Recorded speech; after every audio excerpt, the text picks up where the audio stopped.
We'll be reading today from the Chaitanya Charitamrita, Adilila, chapter 5, text 4. Today being the appearance day of Lord Balaram, so the chapter discusses the glories of Lord Nityananda and Lord Balaram. Translation and purports by His Divine Grace, Srila A.C. Bhaktivedanta Swami, Srila Prabhupada Ki Jai. Translation. The Supreme Personality of Godhead, Krishna, is the fountainhead of all incarnations. Lord Balaram is his second body. Please repeat. The Supreme Personality of Godhead, Krishna, is the fountainhead of all incarnations. Lord Balaram is his second body. Purport. Lord Shri Krishna, the absolute personality of Godhead, is the primeval Lord, the original form of Godhead. And his first expansion is Shri Balaram. The personality of Godhead can expand himself in innumerable forms. The forms that have unlimited potency are called swangsa, and forms that have limited potencies, the living entities, are called vibhinangsa. Text 5. Eka iswarupa donhe bina matrakaya adyakaya vyuha Krishna lila rasahaya. These two are one and the same identity. They differ only in form. Lord Balaram is the first bodily expansion of Krishna, and he assists in Lord Krishna's transcendental pastimes. Purport. Balaram is a swangsa expansion of the Lord, and therefore there is no difference in potency between Krishna and Balaram. The only difference is in their bodily structure. As the first expansion of Godhead, Balaram is the chief deity among the first quadruple forms, and he is the foremost assistant of Shri Krishna in his transcendental activities.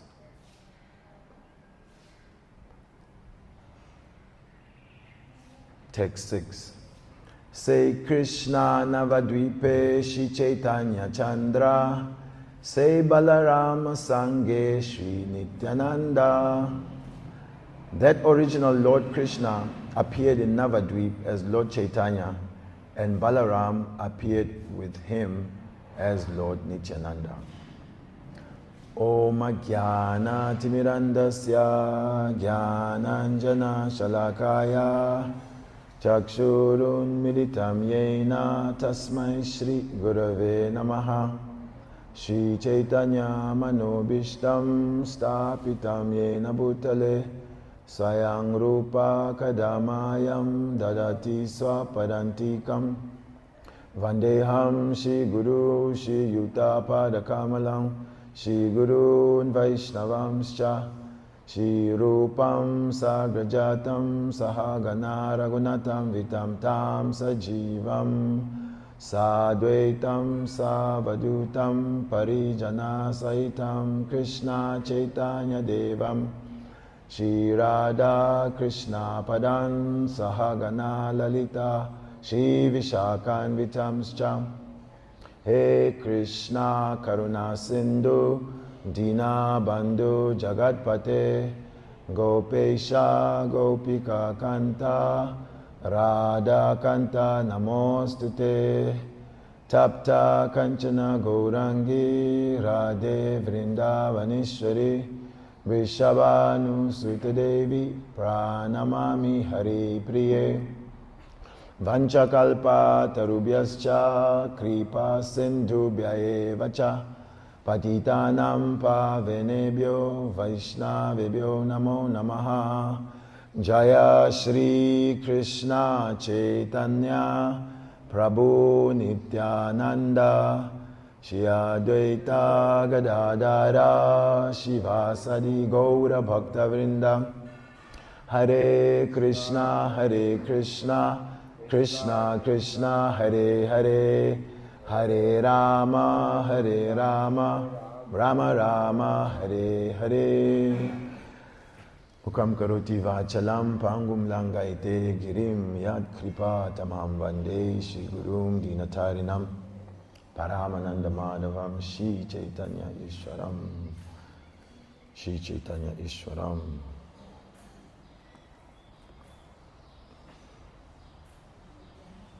Jai Shri Balaram Punima Ki.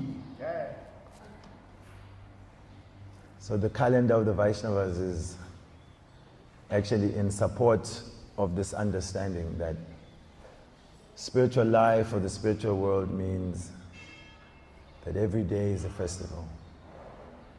Actually, if we got into it, we'll find that there's always something to celebrate. But especially days like this, where the appearance of the Lord is being commemorated, are especially dear to the Vaishnavas and are especially potent to award the mercy that is necessary for us to make spiritual advancement. That the Lord on such days is very much disposed to give mercy to the devotees. So Lord Balaram, we are hearing here in Chaitanya Charitamrita by Srila Krishnadas Kaviraj Goswami that Lord Balaram is the second body of Shri Krishna. Ekale Ishwara Krishna Arasabha Britya. So Krishna is the primeval Lord and Master of everyone, and everyone is his servant. In this case, the same Lord Krishna expands into another personality, another body, Lord Balaram. That there is no difference in their potency. Srila Krishnadas Kaviraj Goswami says they have the same power. So what is the difference? It is the Deha, two different bodies, and Kaviraj Goswami says here that the difference is their bodily structure. Interesting that Srila Prabhupada talks of bodily structure in the purport. Generally, we also hear that the difference is the complexion between Krishna and Balaram. That Krishna is Sham Sundar, is as dark as a rain cloud. And Balaram is porcelain white in his body, color. But also structure. It seems that Balaram may be, in one sense, may be said to be a little muscular because he's older than Krishna. He's the elder brother. And this is always a bewildering point. If we say Krishna is the original Supreme Personality of Godhead, and then how does he have an older brother? Malik, how is it possible? If Krishna is the first and original person, how does he have an older brother? So this is in reference to the pastimes of the Lord, especially when he descends into this material world. That as they appear, then Balaram appears first. And this appearance of Lord Balaram is in line with his mood. So there's a difference in bodily structure, and there's also a difference in mood between Krishna and Balaram. The mood of Lord Balaram is that he feels himself the servant of Krishna. It is stressed in Chaitanya Charitamrita that there is a special rasa in the servita bhav, that the devotees of the Lord, they experience a greater joy when they identify themselves as servants of Krishna. We see even Advaita Charya Prabhu. He appeared before Sri Chaitanya Mahaprabhu and was much more older than Chaitanya Mahaprabhu in years. And so Sri Chaitanya Mahaprabhu treated him with awe and reverence. He treated him as an elder. And in this way, Advaita Acharya was unhappy. Why does he honor me like an elder? I am his servant, he is my Lord. And so he had plotted a transcendental way to arouse Chaitanya Mahaprabhu to treat him as his servant. What was his strategy? That he was going to speak Mayavad philosophy. And we know that nothing offends the Vaishnava more than this Mayavad philosophy. Because it is an offense to the Supreme Lord whom they love and cherish. He has no form, he has no eyes, he has no legs.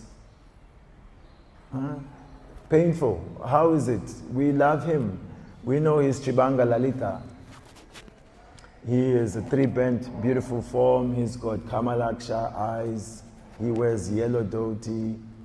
He plays the flute. So the devotees know and love the Lord in his personal features. So when someone says that he is Nirakar, he has no form, it is offensive. So Advaita Acharya was teaching that. And when Lord Chaitanya heard that he had been doing that, it is said like a madman, he left Navadvip to go to Shantipur to find him.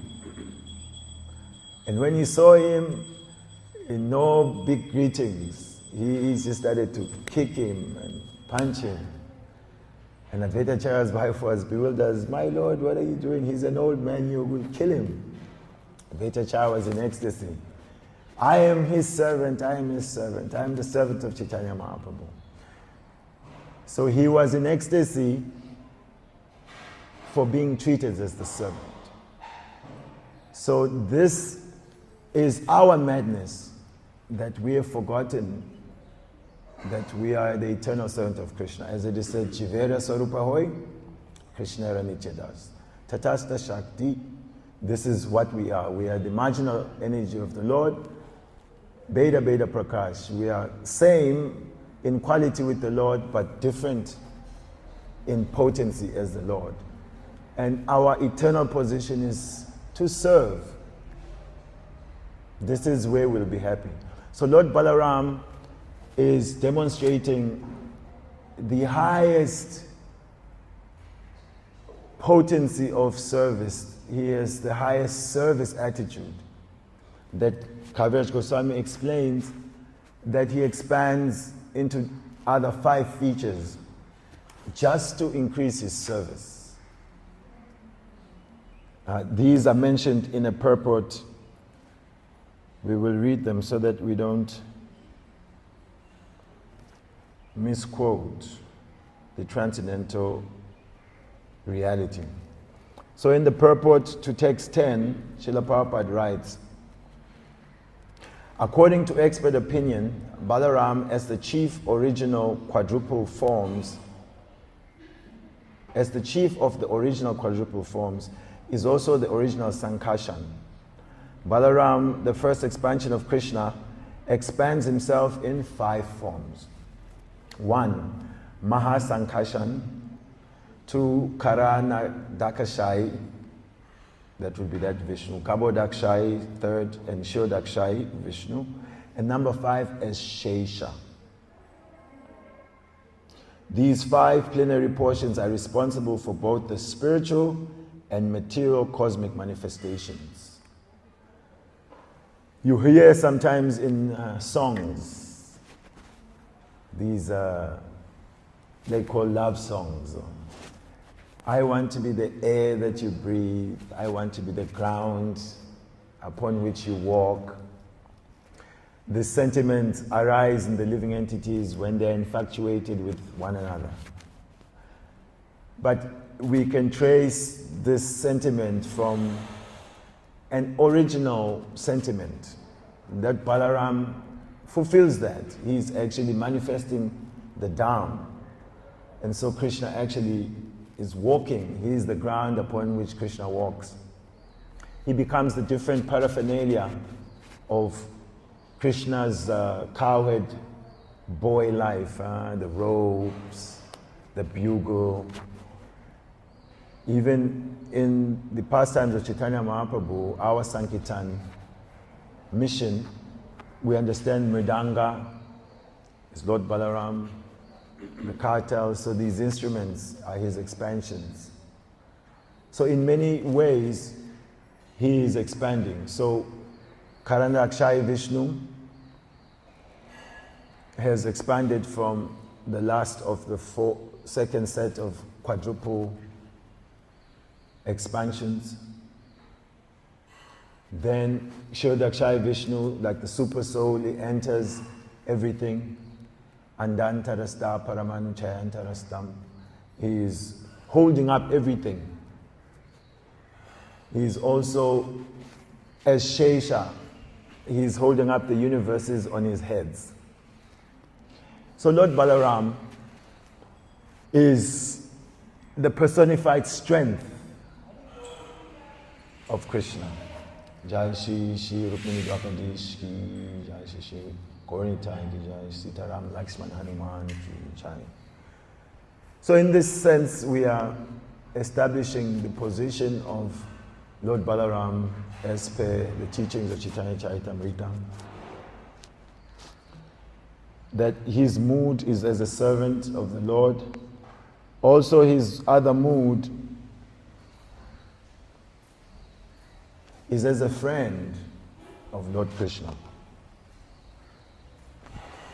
In Vrindavan, there is this phenomena of criminality, that the cowherd boys, they are known for entering the houses of the cowherd women to steal. They plunder the yogurt and the butter, the milk products. This is their specialty.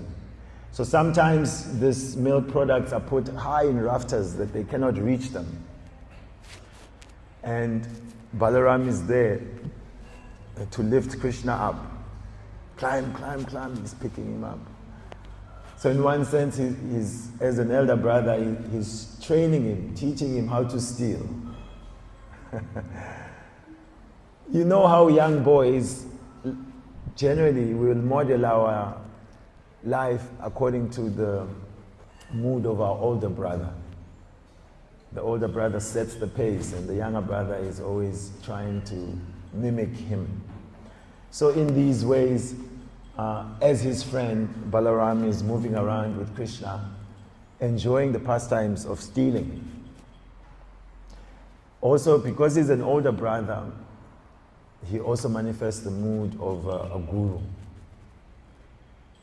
that he has to correct Krishna. He has to keep Krishna in line. In the pastimes of the lifting of Govardhan Hill, it is said at some point how Krishna, as he's holding up Giriraj on his left pinky, that he will steal some glances towards the gopis. But then when he sees that Balaram is looking at him, he cannot reciprocate the smiles because he doesn't want to display this intimate relationship with the gopis before his older brother. We see also when Krishna had received the letter from Rukmini. She wrote there, "O beauty of the world, I have heard about you from the great sages, and from hearing about you I've decided that I want to accept you as my husband. Right now I'm in a precarious condition. My brother has promised me to Shishupal. I feel that you are like a lion and I'm meant for you. I am not meant for such jackals like Shishupal. So if you don't find my words too bold and too forward, you come and you kidnap me. You take what belongs to you." Her anxiety in that letter for Krishna to save her from this calamity of her marriage was not only her anxiety, Krishna also had been thinking about Rukmini, his eternal consort.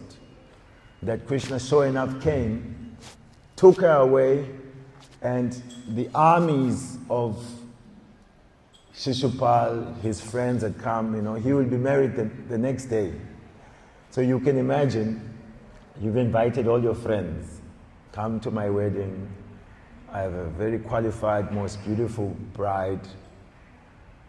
But the Kshatriyas, they know that when there's some sort of a wedding thing, there must be some drama that may kick off. Generally, people die there because they fight for the hands of the bride. So Krishna followed the style of Gandharva style.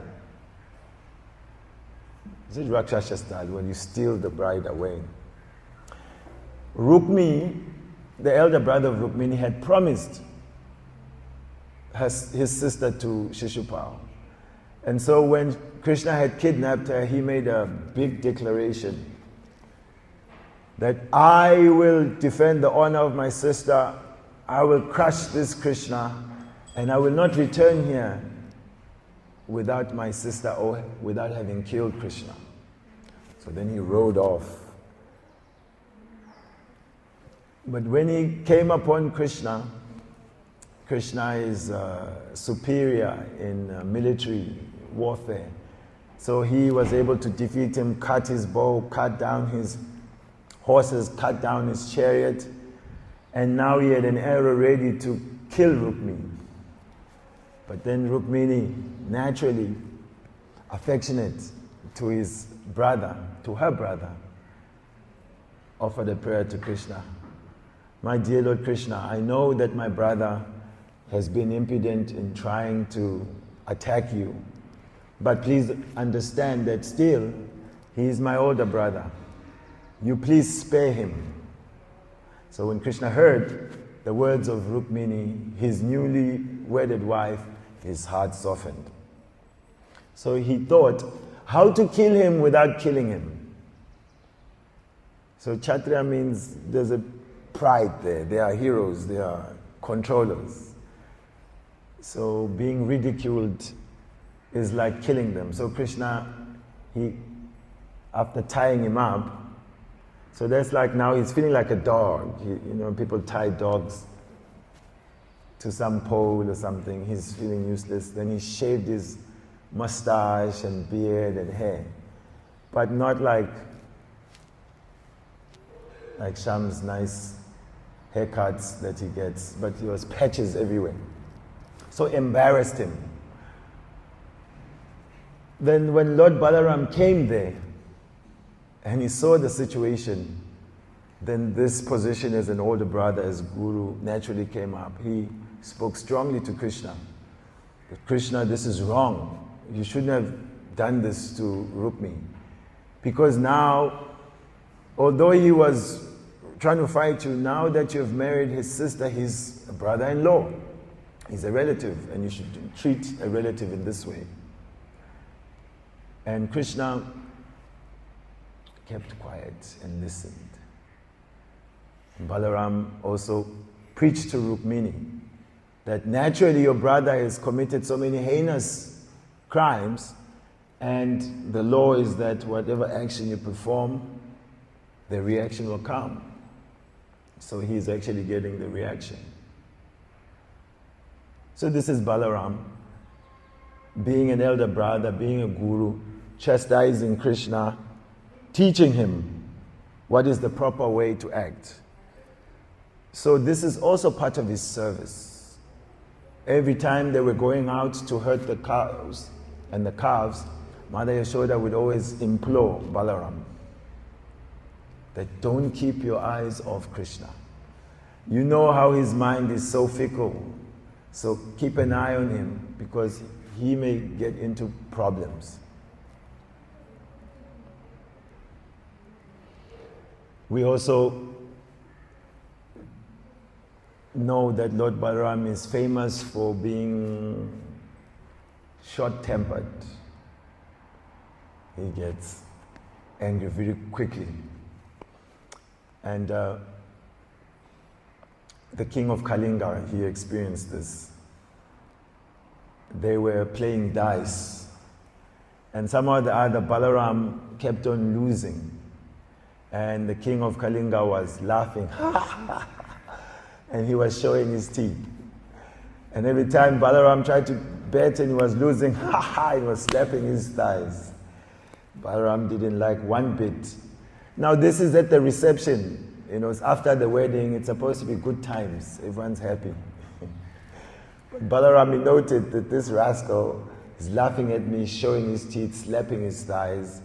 And we know Balaram carries a mace. If you are in Vrindavan, Krishna Balaram temple, and you see that somehow this club that Lord Balaram has is disproportionately big. He's like a young boy, but his club is huge. So I would look upon it and I was thinking like, here if you space out, Balaram will club you over the head. And I remember one Govardhan puja. Vrindavan, the whole courtyard, they make the whole mountain of halava and then all sorts of sweets and biscuits and like today, fast day. So somehow or the other, the mind is such a rascal that on a fast day, it may just want to remember all types of wonderful prasad. And on Govardhan Puja, you don't have to try and remember it, it's right in front of you. They're setting it up and it's just like, and it's hot outside, so heat brings up appetite. And one devotee came to me, he gave me his camera. He said, Prabhu, you just take pictures of Giriraj. And so now he heightened my focus on Giriraj. If you take a picture, you kind of have to focus to get the good shots. And I lost the temperament of a devotee that is still boga. It is for the pleasure of the Lord. I was already, as I was zooming in, I was thinking, those biscuits, I must make sure I get those ones. They look very nice. And so that went on, and then announcement was made that lunch prasadam will be served at 1:30 sharp. So this is in the morning. I thought, okay, let me just go back to the ashram, not so far away where I was staying, take a small nap, professional nap, I'll be back. When I woke up, it was maybe something like 2:30. And immediately in my mind, I was like, Balaram, he knocked me over the head for lasting over the hill. So his club is not only for killing the demons in the Leela, but also our demonic mentality, trying to enjoy that which is not for our enjoyment. Anyway, the king of Kalinga laughed, and Balaram lost his cool. He pounced on him. Bang! He smacked out his teeth. He had to spit out his teeth. And he smacked his thighs also. Everyone's trying to stop him. Balaram, wait, But because he's the elder brother, Krishna didn't bother. He just kept his distance. Because he said when he's angry, his eyes are like copper red. The residents of Hastinapur also, they felt this mood. After they had stolen Samba, so he had to be rescued. So Balaram took an entourage and went there. And he was outside when they heard, Balaram has come. Those who were sober, they went to receive him. He told them, look, you have my grandson like this, whatever it is that he has done, but you cannot hold him here. You have to release him to me. I've come to get him. But some of the Kuru elders, being drunk with power, they spoke harsh words. Who is this Balaram? Because they thought that it is by their mercy that they've given royal insignia to the family of Krishna, who is not so clear what is their gotra really. that now they've become puffed up. They dare to instruct us, the royal order. They are like the dogs that take our remnants, and now they dare to instruct the head. So when Balaram heard these words, immediately he said he will teach them a lesson. And Balaram carries the plow, and he struck the ground with his plow, and he wanted to drag Hastinapur. He started to drag it. He was going to drag it and dump it in the Ganga. So when they saw that, then they were sober. And now they were able to offer prayers and beg for apology. You know, sometimes it is like that. Pride inflates one's sense of ability and worth. I know in Vaishnav circles, this is not advised.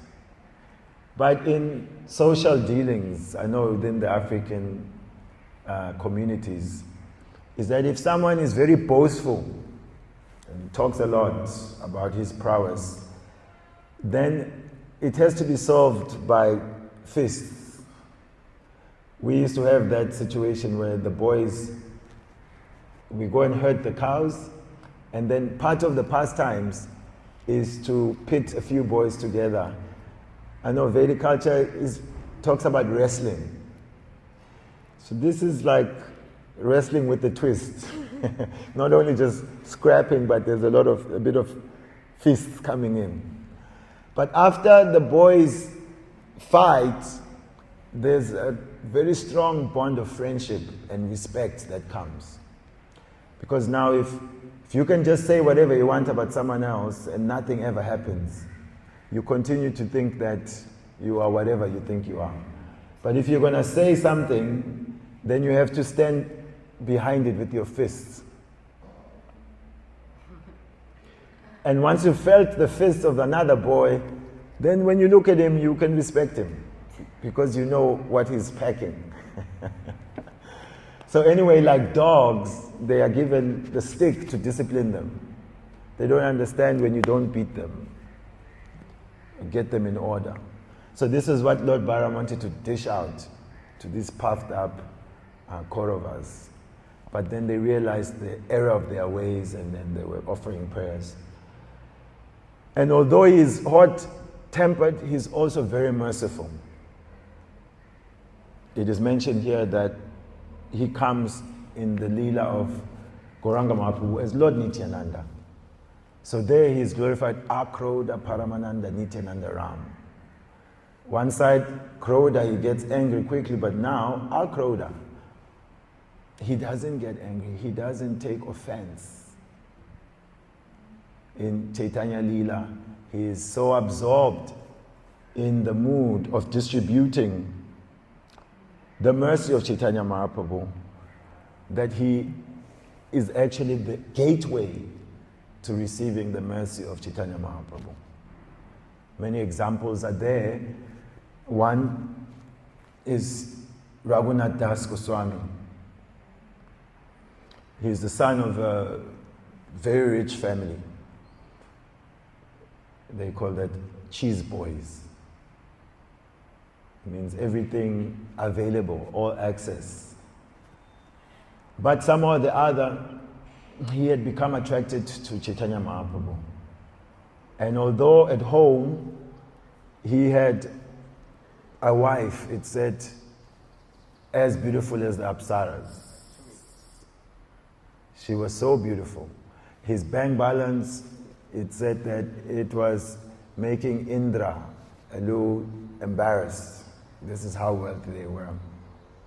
But still, these things, money and beautiful women, they are able to control even great, great kings. Krishna is expressing about Muchukunda,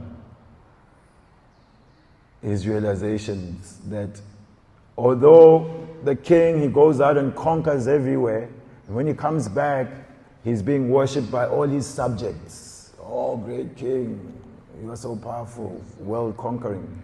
But when he enters the chambers of his house, There he becomes a dancing dog, controlled by the affections of his wife. So generally, it is known in this world that money and women, it said in Bhagavatam by Prabhupada, it is not surprising if someone's mind is shaken or disturbed in the presence of these energies, the powerful energies. But Raghunath Das Goswami, there was not a problem. He was always trying to escape home to go meet Chaitanya Mahaprabhu. That the mother said, look, this boy, we need to tie him up. We run a line, you know how like they tie dogs and they can run a chain. And the father said, look, what will your chains do if he is not tied down by such a beautiful wife, such a beautiful bank balance? Your chain is useless.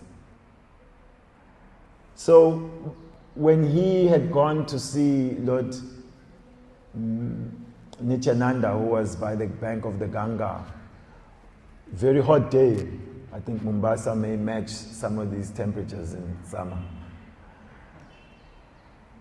So he offered his obeisances at a distance, and one devotee pointed out, Lord Nityananda, so who is that? Oh, that is Raghunath Das. He said, come, you thief. You think you can steal mercy from a distance by bowing down? He brought him closer. And he put his lotus feet on his head. And he said, for your crime, I will punish you. You have to feed my devotees. These are the punishments of devotees. Organize a feast. Lord Nityananda knew he had enough money. So, because it was a hot day, they got the yogurt and the chipped rice and this festival of Chida Dahi. Fed the devotees. People heard there was a Mahotsava. You know, India, you don't have to announce that there's a big feast. You just see people, they show up on a feast day. Hundreds and hundreds of them, they'll be there. And others even, they start to set up businesses there. They say there were salesmen, they were now selling fruits. Raghunath Das was buying from them, and it was an ecstatic festival. And because he pleased Lord Nityananda, then very quickly it happened, the pujari wasn't there, and he was told, you go and do the puja, and he escaped home and ran to Jagannath Puri to meet Lord Chaitanya. So, demonstrating that when we get the mercy of Lord Nityananda, who is none other than Balaram, Balarama hoila nitai, then we can get the mercy of Krishna. We can get the mercy of Krishna. So, he is Adi Guru in one sense, his original Guru. He is the second body of Krishna. He is his friend, he is his protector, he is his teacher. And we see that in the pastimes, he always is submissive prior to the Krishna Leela. As Lakshman, he was very submissive to Lord Ram, happily so. But it's expressed that he had a desire after that this position of being a younger brother or being in the mood of a servant gets me into trouble and also doesn't allow me to fully protect Krishna, because I cannot instruct him. When he was lamenting the loss of Sita, Lakshman had many ideas, but he could not impose them on Ram to help him because he was the elder brother. So when he came in the Krishna Leela, he comes as a senior so that he can also instruct Lord Krishna. How are we doing for time? Let's see. Okay, we're almost at 9, so maybe we will stop here, and definitely tonight we will hear so much more about Lord Balaram from His Holiness Bhakti Brihad Bhagavat Swami Maharaj. The pastimes and qualities of the Lord are unlimited. It is said even Balaram in his form as Shesha, eternally he is trying to glorify Lord Krishna, but he has not reached the end of those glories. So we look forward to hearing again and again, because this hearing is the mother of devotion. When we hear about the Lord, then we remember Him and we can become attached to Him. Then by such attachment, we hope to grow in our love for the Lord. Jai Jai Shri Krishna Balaram ki, Shri Balaram Punima ki, Srila Prabhupada ki, Gaura Premanand. Hari Hari Krishna. I had a question. So, like, at the time of Mahabharata, where was Lord Balaram? Hold on. Try this. Repeat. So we can hear you. Speak into it, yes. At the top, yeah. Okay, so at the time of Mahabharata, where was Lord Balaram? So Lord Balaram had come. Oh, I'm sorry. Oh no, I have a second one, no problem. So at the time when the war was going to begin, Lord Balaram had come, the sages had gathered during the 1,000-year yagya trying to stop Kali Yuga. And he came there, and Ramahashan Sutta was addressing. So he was on the Vyasasan. And when Lord Balaram came, everybody got up to honor him, obeisances, others stood. But Ramahashan Sutta, in one sense, following the etiquette, once you are on the asan, you've been given the position to represent Vyasadeva, and so he didn't get up. Lord Balaram noted that, he didn't get up, and it said that he also noted that because he was a sutta, the suttas are the children that are born from the maid servants. They're not directly like, Kshatriyas or born of kings. So it said he noted that maybe that is what is affecting his mentality, that he doesn't respect the Lord. And especially if you're speaking, that means you must understand who the Supreme Lord is. And here he has come and you don't offer your respect. So Lord Balaram took a blade of kusha grass and killed Ramahashan Sutta. The sages there, they accepted it's the Lord, but at the same time, in their position as Brahmanas, advised the Lord that, we had given him full blessings, long life to speak, and it's not really good for you that you've killed him.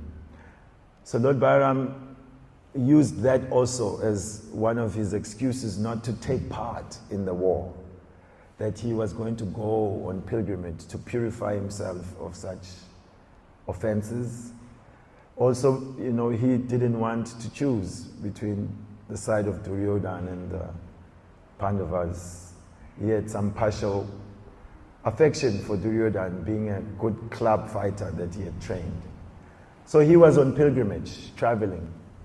So he didn't take part in the war. Yeah, so I just gave the reasons why he said he's going on pilgrimage. Yeah. Thank you, Sean. Maybe Maharaj, we keep you for the evening. We'll hear from you. Thank you very much. If there is anything, please do say something. Okay. Kantaraj Srimad Bhagavatam ki jai, Jai Shri Balaram Punima ki jai, Mombasa Dham ki jai, Gaura Premanand. Hari Om.